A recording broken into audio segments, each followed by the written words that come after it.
out of the red corner, an undefeated mixed martial artist holding a perfect professional record. What's up, YouTube? Crossover MMA back in here. This will be my UFC Vegas 100 recap.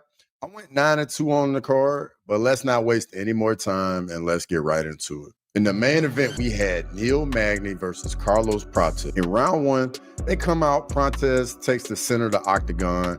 Neil Magny shoots a single leg straight away, wasting no time, gets Prates up against the fence. Then Prates ends up getting a takedown, lands on top, but then Prates literally just stands up, lets Neil Magny back to his feet. They start exchanging, both guys are landing. Then Magny gets a bit aggressive and lands and then goes right into the clinch. Magny is putting the pressure on Prates, but Prates manages to break free and get some space. Then Prates just starts walking down Magny. Prates fights off another takedown attempt, throws a left straight to the body that lands, then drops Neil Magny with a big right hook, lets Neil Magny back up to his feet. Prates is pretty much just on the kill right now. Magny's trying his best to get away and survive, but it's just a matter of time now. Then Prates throws a 1-2. His left straight grazes Magny's head, knocks him out cold. Didn't even look like anything landed, but when you see it in slow motion, like it literally just grazes Neil Magny's head. Carlos Prates got some serious power. Round one KO by Carlos Prates. He makes a statement at 170. We have a new and exciting contender on a 10-fight KO streak, 4 in the UFC. 170's next generation is looking very bright. Michael Morales, Gary, JDM, and now Carlos Prates. I'm looking forward to big things out of Prates. In the co-main event, we had Gerald Meerschaert versus Reiner de Ritter. Round one, they come out feeling each other out. Both guys are standing right in front of each other. Ritter lands some calf kicks. Ritter lands a big left straight. But GM3 is managing to get the better of the exchanges. He's getting the bigger reactions out of de Ritter when he lands. De Ritter's starting to land more in the exchanges, probably like midway towards the end of the round. GM3's ahead on strikes in this round, 14-9. And then de Ritter lands a massive 1-2. They tie up in the clinch.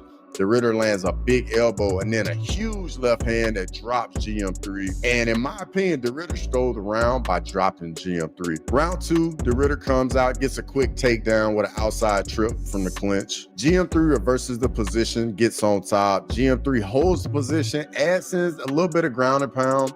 De Ritter gets back to his feet. Then de Ritter gets a takedown with an outside trip of GM3.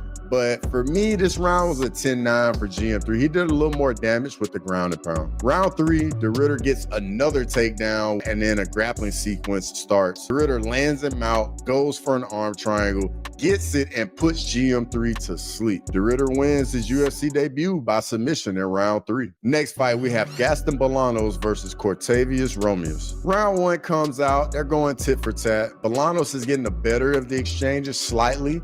He's throwing mostly low kicks.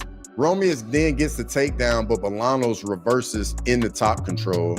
They end up back on their feet. Bolanos kicks are landing, inside low kicks and body kicks specifically. It's still pretty tit for tat, but Bolanos is winning the exchanges. Then Romious lands a left hand, hurts Bolanos badly, drops him. Romious jumps on his back, but there's only 4 seconds left in the round. And I thought Romious stole the round 10-9 because he dropped Bolanos in round three. But if you still want to give it to Bolanos, I would totally understand. Round two, Romious lands a huge left hand, gets a big takedown, takes the back of Bolanos. Romious gets close to the rear naked choke, but Bolanos manages to survive. Then he escapes, and then he starts using these 12-6 elbows from his back, which are nasty. Bolanos then gets back to his feet. Bolanos starts landing big on the feet, and he's definitely got the momentum. Romious isn't looking too good, and this is a 10-9 round for Bolanos. Round three, Romious throws a kick and then falls down, but he manages to get a takedown and end up on top of Bolanos, but then Bolanos reverses the position, and Bolanos is just managing to land a little bit of ground and pound. Then they get back to their feet. Bolanos gets control in the clinch. Bolanos then gets a takedown, ends up on top, then manages to let Romious just right back up to his feet. Then Romious goes for a takedown, gets it, but he just didn't do any ground and pound with it. So for me, it's a 10-9 round, and Bolanos wins by unanimous decision. Next fight, we have Luana Pinheiro versus Gillian Robertson. Round 1, Robertson comes out, takes the center of the octagon, forward on the pressure. Robertson gets Pinheiro in the clinch, controls Pinheiro against the cage. Pinheiro lands some strikes on her feet. It's a competitive first round. Pinheiro's getting slightly better at the exchanges, but I think Robertson maybe is landing a bit more, or I'm just liking her aggression. Robertson then gets a takedown, lands on top. I gave this round 10-9 for Gillian Robertson. Round 2 comes out. It's tit for tat. Robertson's controlling the center of the octagon again. Pinheiro's getting the better of the exchanges so far. Pinheiro's really just touching Robertson. She's not really doing much damage, but Robertson isn't landing as much or as clean. It's a close round, and it could go either way. Round 3, Robertson comes out, gets the takedown straight away, gets right in the mount. Robertson's landed some good ground and pound, some 12 to 6 elbows. Robertson then moves into crucifix, lands some more short little elbows. Robertson's controlling the position, but then Pinheiro manages to scramble out. She tries to get on top, but Robertson ends up on top.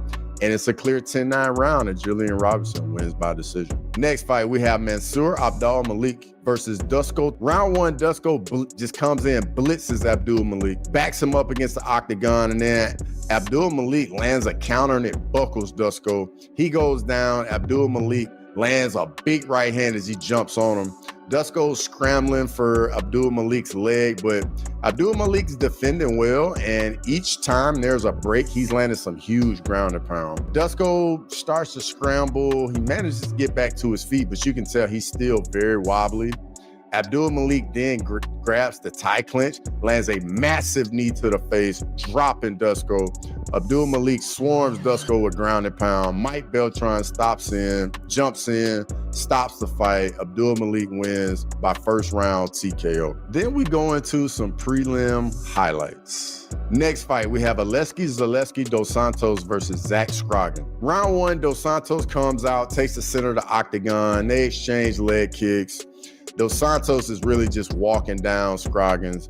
Next thing you know, he lands a massive 1-2, drops Scroggins. He's badly hurt. Dos Santos jumps on Scroggins and just finishes him with hammer fist ground and pound. Dos Santos gets the TKO in round 1. Next fight, we have Matthew Semelsberger versus Charles Radke. Round 1, Charles Radke lands a nice left hook in the first shot of the fight. Semelsberger doesn't respond well to it at all.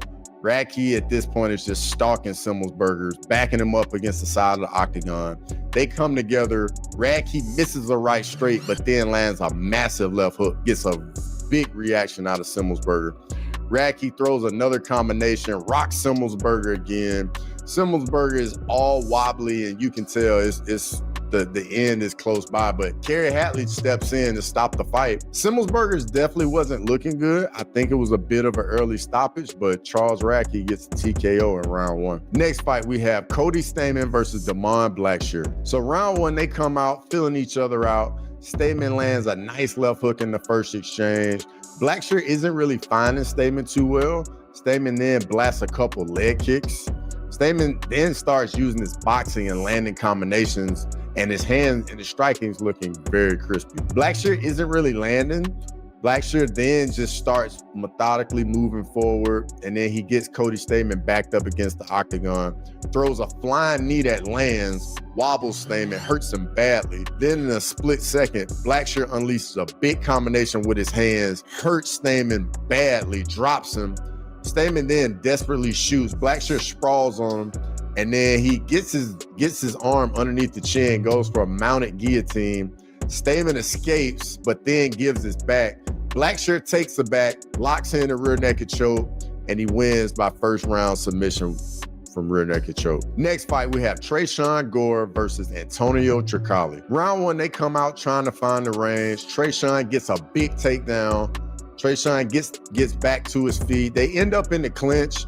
Tricali then reverses the position and goes for a single leg. Gore latches onto his neck and goes for a standing guillotine, locks it in, gets the tap, and Trayshawn Gore wins by first round submission. Next fight, we have Melissa Mullins versus Claudia Seguya. Round 1, Melissa Mullins comes out taking the center of the octagon. Nobody's really taking much of a risk. It's mostly leg kicks, and they're on the end of each other's punches. Then they get into the clinch, and Mullins gets a takedown with a trip. Mullins lands some nice ground and pound. Then she moves right in the mount and still landing even better ground and pound. And it's a clear 10-9 round for Melissa Mullins. Round 2, they come out. Melissa Mullins gets right into the clinch, wastes no time, lands another takedown with an outside trip. Mullins moves right in the mount, starts with the ground and pound, and gets the ground and pound TKO. Melissa Mullins wins by second round TKO. If you made it this far in the video, thank you so much. I truly appreciate it. UFC 309 Fight Week is upon us. Be on the lookout for my UFC 309 preview. Could it be the last time we have a Jon Jones Fight Week? Questions, comments, feedback are always appreciated. And as always, until next time.